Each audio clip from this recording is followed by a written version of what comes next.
Welcome to our Business Track of the Data Science Salon YouTube channel. In this session, we have Nancy Cesena, data scientist at Great Place to Work US. Over the last decade, D&I has become over the hottest trends in the workplace, and many organizations have taken to hiring chief diversity officers, holding annual unconscious bias trainings, and releasing public statements addressing systemic inequalities and historically marginalized groups experienced every day. But do these actions actually make a difference? According to Great Place to Work data, these actions do not guarantee a workplace is diverse at all. So if you'd like to actually see what this does and how this affects the workplace, make sure to tune into the session.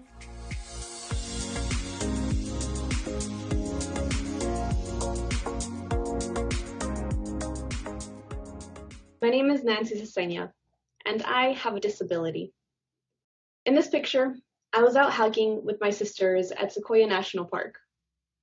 And you wouldn't be able to tell I have a disability just by looking at me. I have fibromyalgia, an invisible disability that, in my case, basically means I suffer from chronic pain every day. Some days more than others. Fortunately, I've learned to manage it, and I'm able to go on about my day like anyone else. I go on long runs and hikes. I enjoy nice long road trips, and I love camping. So if I were to go into the office, once it's safe to do so, nobody would really know this about me unless I were to disclose it. And that's what I decided to do at one of my previous organizations. See, during this time in my life, I was having pretty regular flares, and I was going into doctor's appointments constantly. It was getting to the point where my manager at the time started questioning my flexible scheduling requests. So I approached him and HR, and I disclosed that I had a disability and would need some additional accommodations. Their response felt more like an interrogation. I had to answer a series of questions and provide proof, medical records showing my diagnosis, and from that point forward, proof of upcoming doctor's appointments. To no one's surprise, I didn't stay much longer there. Eventually, I found my current organization, Great Place to Work, where I work as a data scientist. And I've been there for a little over 5 years. And I've been able to speak openly about my reality with my team, pictured here. They've been amazingly supportive, and even to the point of sending me care packages for my longer flares. And yes, it really is a great place to work. Our mission is to build a better world by helping organizations become great places to work for all. We do this by surveying employees to gain insights on their unique experiences in the workplace. And by survey employees, I mean we survey employees. We are the global authority on workplace culture, with tens of millions of employee voices from over 90 countries represented. Our goal is to uncover inconsistent and inequitable employee experiences and identify behaviors and strategies individuals and leaders can use to help combat these biases. Specifically, the analysis I'll be covering today will be based on insights from the US workforce, representing over 1,700 best workplaces and nearly 5 million employee voices over the past 15 years, including that of the Great Recession of 2007 to 2009. In our survey, we ask several questions about people's personal characteristics, from birth year and race and ethnicity to sexual orientation and disability status, in order to understand trends in workplace experiences. As you can imagine, these can be very sensitive questions. So we give people a way of indicating that they prefer not to respond to ensure they feel comfortable answering. Through this survey, I learned that my story wasn't isolated. In fact, 1 in 8 employees actively decline to reveal one or more aspects of their identity.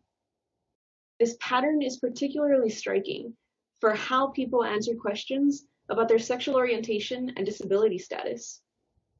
For every 2 people who positively identified as LGBT+ or living with a disability, There were 3 who actively refused to share their identity. And thinking back to my earlier experience disclosing to my employer, I'm not surprised.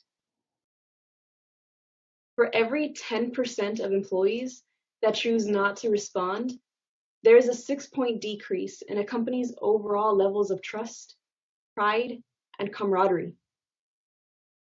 More specifically, as the percentage of employee choosing prefer not to respond grows, there are drops in employees' faith in management, their sense of safety in the work environment, and sense of teamwork, which are all critical to effective innovation and strong business results. And that's not all. With the current pandemic, it's increasingly more difficult to feel connected, supported, and psychologically and emotionally safe. Even more so if you are already not comfortable bringing your unique and your full self to work every day. What's more, through this pandemic, we've also seen that people are unable to bring their full selves to work due to inequitable resources. A nationwide study performed by 538 and ABC News found that Black and Latinx communities are more likely to experience longer wait times and understaffed testing centers, as well as have more scarce resources in poorer areas, with fewer sites per person and sites located farther away. Not only that, but these same groups of people make up a large part of the essential workers we have been and continue to rely on in the midst of this COVID-induced recession. And that was the case with my dad, who is pictured here. He was deemed an essential worker. His leaders refused to take any steps to ensure the health and safety of their people, and they actually ignored repeated requests to provide gloves and face masks. He unfortunately ended up getting sick and had to drive hours out of his way, while sick, to simply have access to a COVID test. This was not just bad for him, this was bad for his organization. Luckily, my dad ended up testing negative for COVID, and we were so relieved. But very quickly, he started noticing that work was slowing down, and he ended up being laid off, along with most of the other employees at his organization. My dad's experience, just like mine, was not isolated. In our research on the Great Recession, we found that these same groups of people experiencing disproportionate impacts of COVID, people of color, along with hourly male workers, women, long-tenured employees, and frontline workers, were actually critical in determining whether or not an organization would thrive during a recession. When we ran this analysis at the end of 2019, we didn't realize that this would lead into the very real recession that we're currently in the middle of. And outside of all of the Zoom meetings and sitting behind a camera, we see stories like that of George Floyd, Sandra Bland, and Ahmaud Arbery that unfortunately continue to highlight the challenges our Black peers face in and out of the workplace. In fact, these murders and many others of Black, Latinx, Native American people by the police has amplified the pain and unique burdens experienced by people of color. It is not realistic to expect our Black coworkers, or any coworker, to leave their realities outside of the workplace. Besides having to balance their personal experiences outside of work with what's expected from them at work, historically marginalized groups are also often the first to feel the effects of a business running into trouble, whether those impacts are wage cuts or the threats of layoffs. And in my dad's case, it was no surprise that he was laid off when he was. He was able to see this coming and prepare for the challenges to come. In our analysis, we discovered that it was vital for businesses to create positive experiences for employees in several key areas. Those areas are inclusivity, innovation, fairness, and integrity. These critical populations of employees play a vital role in a business in good times and in bad. They often serve the customer directly, and they're plugged into the reality of what's going on with the business and how it's really doing. Plus, they're a source of great ideas that many companies tend to overlook, whether those ideas are for cutting costs or for generating revenue in new ways. When we studied the Great Recession, we found that companies with consistently inclusive workplaces thrived before, during, and after the Great Recession. And they outperformed the S&P 500 by a factor of 4 when it came to their annualized returns. Now, we've seen many organizations hiring chief diversity officers, holding annual unconscious bias trainings, putting out public statements, and donating millions of dollars to address the systemic inequities historically marginalized groups experience every single day. And these are all great things, but it shouldn't end there. This alone does not address the equity gap in our organizations or our diversity and inclusion efforts. Take this analysis, for example. We know that that gap in experience is a fact, and it can be changed. When employees believe management's actions match their words, that people care about each other, and that they can be themselves, that gap nearly vanishes. Caring, welcoming people, and doing what you say you're going to do are all powerful steps. When we take these extra steps to support and care for each other, we help create a stronger sense of belonging, which is better for people, it's better for business, and it's better for the world. And there is hope. International Shipping Company and Best Workplace, DHL, is showing us how. They are taking the extra step to put their people first, including implementing measures to make sure that their employees are safe while they're carrying out their essential duties. And not only physically safe, but emotionally as well. For example, they're sending motivational messages to their employees through their package scanning devices and offering employees with virtual yoga classes and facilitated meditation sessions. Another way they show their people they care is by listening to them. In the middle of this global pandemic, they surveyed their people, and their people responded by describing their workplace with words such as care and camaraderie, family and well-being. Because of the way they're treating their people now, in an agile and responsive way, this suggests that their business is going to thrive across this downturn. And more importantly, their people will thrive. Before I go, I want to share 3 steps we can all take to help increase the equity of our diversity and inclusion efforts in your communities and workplaces. First, join the conversation.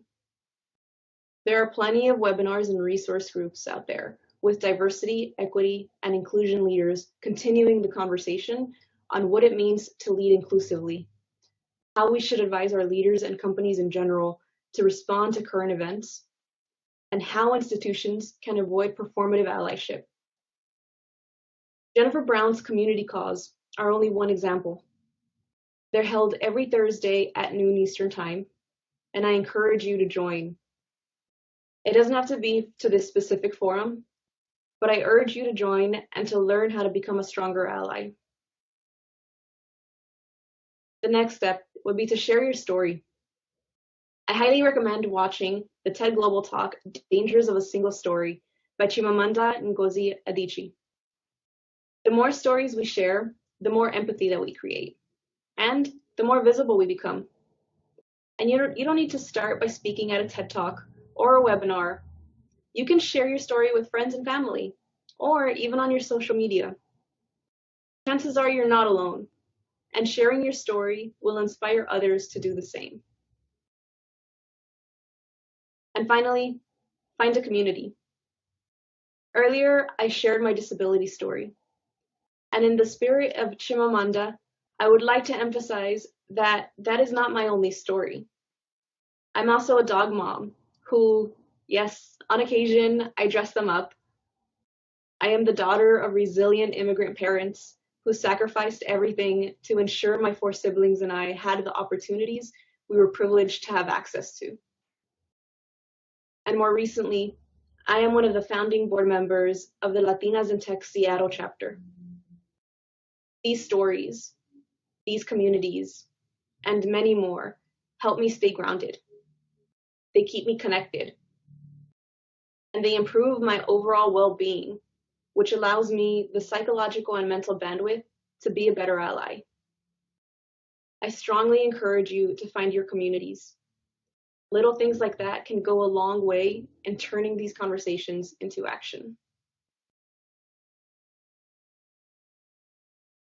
You can learn more about Great Place to Work and our research by going to greatplacetowork.com/resources. And you can access our reports by using this QR code. If you have any questions or want any of the links I mentioned today, feel free to message me directly on LinkedIn. Thank you.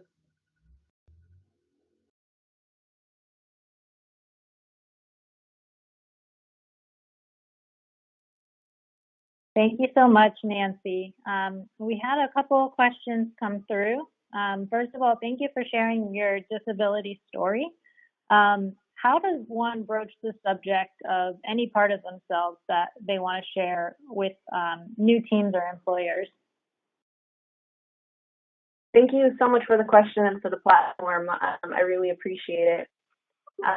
So for broaching the subject of any part of yourself, I know for me personally, it took time. I had to first feel comfortable in my environment, and what helped a lot was my coworkers and leadership at Great Place to Work at my organization that was so supportive. So it wasn't directly from like leadership alone. It was the entire community that we were, and the entire community and the entire culture that we were forming there made me feel safe opening up. So throughout my time at Great Place to Work, I have been able to disclose this with all of my teams. And all of my teams received it very similarly and supportive. But really, what did it for me was just experiencing that level of care and compassion from my peers. Awesome, thank you. Another question that came through, what's the best way to lead up to increase diversity and inclusion when often you don't have access to information or clout? Yeah, that's a very great question. And one of the things that I personally do is I try to first educate myself before I bring something up like to my peers or leadership. It's important to be able to address diversity and inclusion issues, and I also want to be able to address these things in a more informed manner. And really, I think the best thing to do is to keep asking questions and keep asking for more like D&I efforts and to push the needle in that regard. And we also have a lot of really great resources on our website, greatplacetowork.com/resources. We have our Better Together webinar series where we learn from a lot of really exceptional leaders on how to navigate different challenges throughout this COVID pandemic that we're currently experiencing. And we also have our Work in Progress conversation series that's for working professionals, and it highlights a lot of these stories and experiences. And on top of that, we have a lot of really informative blogs for All Foundation, and they all have actionable steps in different ways that we can all kind of lean into our for and our allyship. Awesome. And that kind of leads into another question that we have, which that may be the answer, but how does your workplace use some of that data to ensure that they're promoting inclusion? Well, our organization, so we have a lot of historical data. So we've been able to learn from employee experiences for the last 30 plus years. and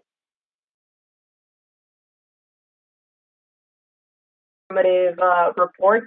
So there's the hidden pieces of the D&I puzzle, and in all of our reports and in all of our blogs and content, we make sure to include actionable steps that either leadership, individual employees, individual contributors can take to be a better ally and to lean into their D&I initiatives.